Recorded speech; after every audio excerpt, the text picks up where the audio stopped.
Hey guys, this is FixerMed. Welcome back to my high-yield hematology and oncology review series for the USMLE Step 1, NBME CBSE, and NBME CAS examinations. In this series, I will be covering the entire system of hematology and oncology in a comprehensive but high-yield manner. This will be part 11 of my multi-part video series of doing so. Today, we will be taking a look at other high-yield anemias that will show up on these examinations. Without any further delay, let's go ahead and get started on today's content. Let's start off by looking at aplastic anemia. Definition: reduction in all cell lines, red blood cells, white blood cells, and platelets. Causes: viral infections, parvo B19, infects myeloid, erythroid progenitors, and megakaryocytes causing reduced red blood cells, white blood cells, and platelets. Other viruses: hepatitis A, HIV, also known as the human immunodeficiency virus. Treatment-induced chemotherapy and radiotherapy, genetic disorders, Fanconi anemia, rare autosomal recessive, presents with hypoaplastic thumbs radii. Let's next take a look at pure red blood cell aplasia. Definition: reduction in only RBCs, causes parvo B19, infects and reduces erythroid progenitors. Thymoma can cause pure RBC aplasia associated with myasthenia gravis.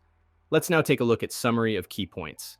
Aplastic anemia, reduction in RBCs, WBCs, and platelets caused by parvo B19, other viruses, chemotherapy, radiotherapy, and Fanconi anemia.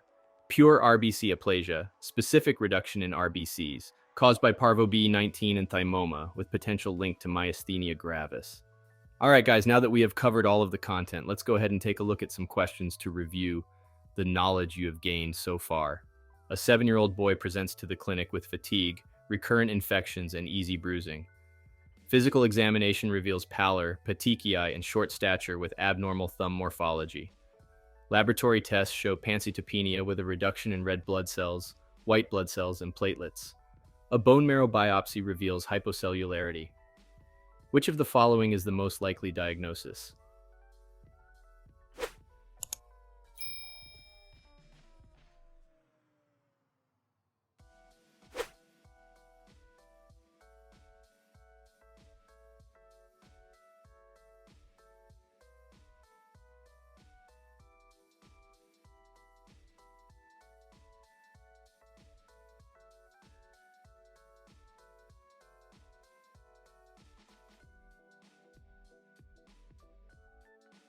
All right, I think I gave you guys enough time here. I'm going to move on to see what the correct answer is and what the reasoning behind it is.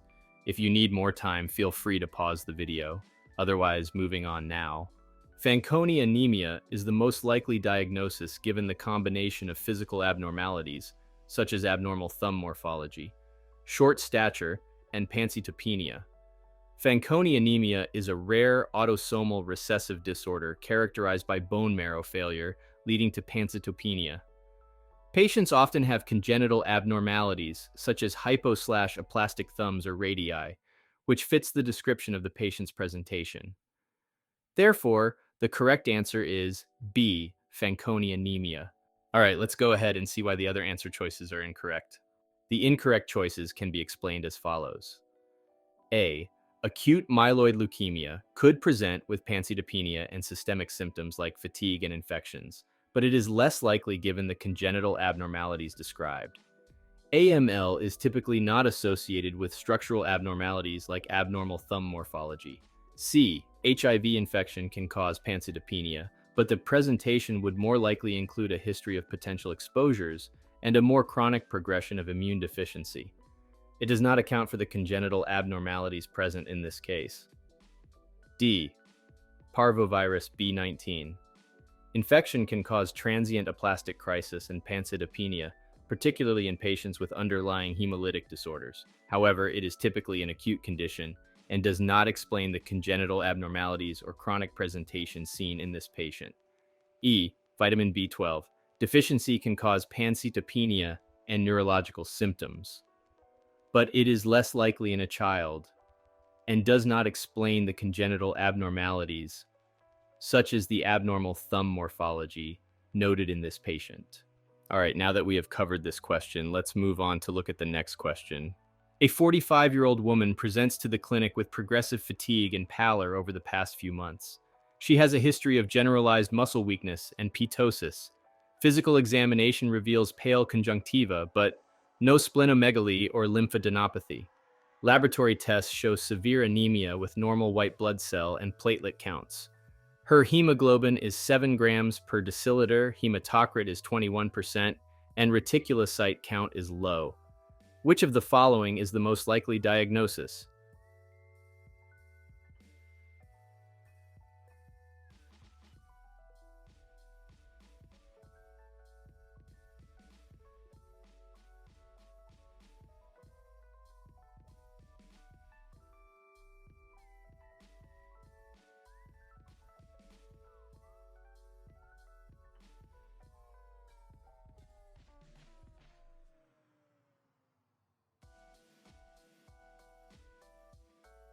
All right, I think I gave you guys enough time here. I'm going to move on to see what the correct answer is and what the reasoning behind it is.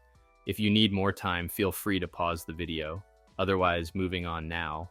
Thymoma is the most likely diagnosis. Thymomas can cause pure red cell aplasia, leading to severe anemia with normal white blood cell and platelet counts. The patient's history of generalized muscle weakness and ptosis suggests myasthenia gravis, which is commonly associated with thymomas. The clinical presentation and laboratory findings of isolated anemia with low reticulocyte count further support this diagnosis. Therefore, the correct answer is D, thymoma. All right, let's go ahead and see why the other answer choices are incorrect. The incorrect choices can be explained as follows. A, iron deficiency. Anemia typically presents with microcytic hypochromic anemia and often has a higher reticulocyte count as the bone marrow tries to compensate for the deficiency. Additionally, iron deficiency anemia does not explain the associated muscle weakness and ptosis. B, myasthenia gravis is characterized by muscle weakness and fatigue, often associated with thymoma, but it does not directly cause anemia. However, the presence of myasthenia gravis symptoms suggests an underlying thymoma as a potential cause of the patient's pure red cell aplasia. C, parvovirus B19. Infection can cause transient aplastic crisis and pure red cell aplasia, especially in individuals with underlying hemolytic disorders. However, this condition is usually acute and less likely to explain the chronic progressive anemia and muscle weakness described in this patient. E, vitamin B12 deficiency causes megaloblastic anemia, which typically presents with elevated mean corpuscular volume, MCV, and possible neurological symptoms. It does not usually present with isolated red cell aplasia, and is unlikely to be associated with myasthenia gravis. All right, now that we have covered this question, let's move on to look at the next question. A 10-year-old girl is brought to the clinic with complaints of fatigue, recurrent infections, and frequent nosebleeds. Physical examination reveals pallor, petechiae, and a lack of lymphadenopathy or splenomegaly. Laboratory tests show pancytopenia with reductions in red blood cells, white blood cells, and platelets. Further history reveals she recently underwent chemotherapy for a solid tumor. Which of the following is the most likely diagnosis?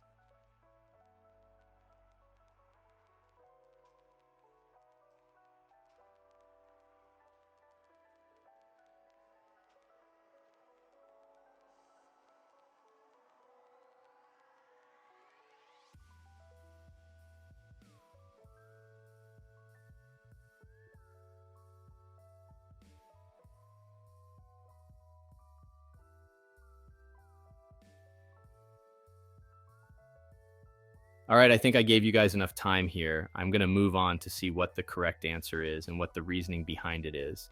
If you need more time, feel free to pause the video. Otherwise, moving on now. Aplastic anemia is the most likely diagnosis. Aplastic anemia is characterized by pancytopenia, which involves reductions in red blood cells, white blood cells, and platelets. The patient's history of recent chemotherapy is a significant risk factor for developing aplastic anemia. The clinical presentation of fatigue, recurrent infections, and frequent nosebleeds is consistent with the pancytopenia seen in aplastic anemia. Therefore, the correct answer is A, aplastic anemia. All right, let's go ahead and see why the other answer choices are incorrect. The incorrect choices can be explained as follows. B, Fanconi anemia, is a genetic disorder that also causes pancytopenia and often presents with congenital abnormalities such as hypo/aplastic thumbs or radii.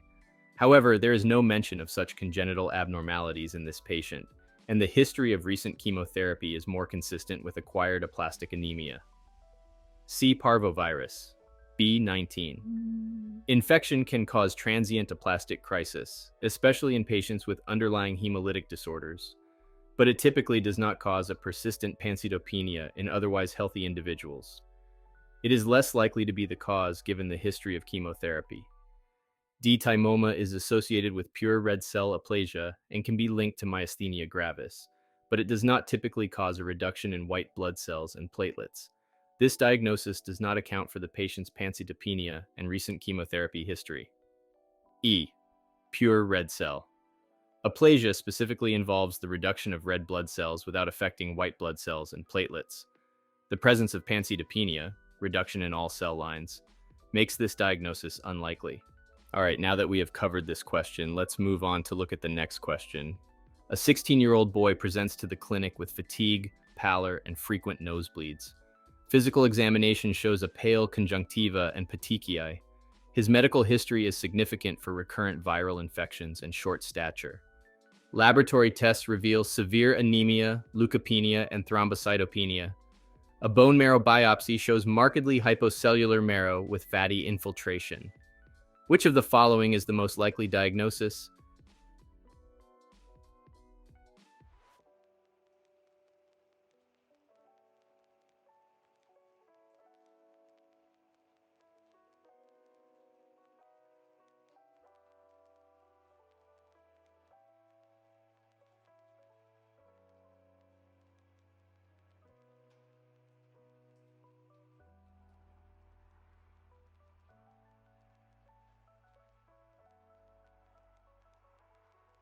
All right, I think I gave you guys enough time here. I'm going to move on to see what the correct answer is and what the reasoning behind it is. If you need more time, feel free to pause the video. Otherwise, moving on now. Fanconi anemia is the most likely diagnosis. Fanconi anemia is a genetic disorder that leads to bone marrow failure, presenting with pancytopenia, anemia, leukopenia, and thrombocytopenia, and often associated with physical abnormalities such as short stature. The patient's recurrent infections and the finding of hypocellular bone marrow with fatty infiltration are consistent with this diagnosis. Therefore, the correct answer is B, Fanconi anemia. All right, let's go ahead and see why the other answer choices are incorrect. The incorrect choices can be explained as follows. A, acute myeloid leukemia could present with pancytopenia and systemic symptoms like fatigue and infections. However, it usually shows hypercellular marrow with increased blasts, which is not consistent with the markedly hypocellular marrow observed in this patient. C. Parvovirus. B19. Infection can cause transient aplastic crisis and pancytopenia, particularly in patients with underlying hemolytic disorders. However, it is usually an acute condition and does not explain the chronic nature of the patient's symptoms or the finding of hypocellular bone marrow with fatty infiltration. D. Thymoma is typically associated with pure red cell aplasia and myasthenia gravis, leading to isolated anemia without affecting white blood cells and platelets. This diagnosis does not explain the patient's pancytopenia and hypocellular bone marrow. E. Pure red cell aplasia involves a specific reduction in red blood cells, sparing white blood cells and platelets. The presence of pancytopenia and the hypocellular bone marrow make this diagnosis unlikely. All right, guys, that is all I have for this video today. If you like this type of content, be sure to leave a like and subscribe for more content like this in the future. Be sure to leave any questions, comments, or concerns down in the comment section below. This is FixerMed signing off. Be sure to have a great day, everyone, and good luck studying as always. Goodbye.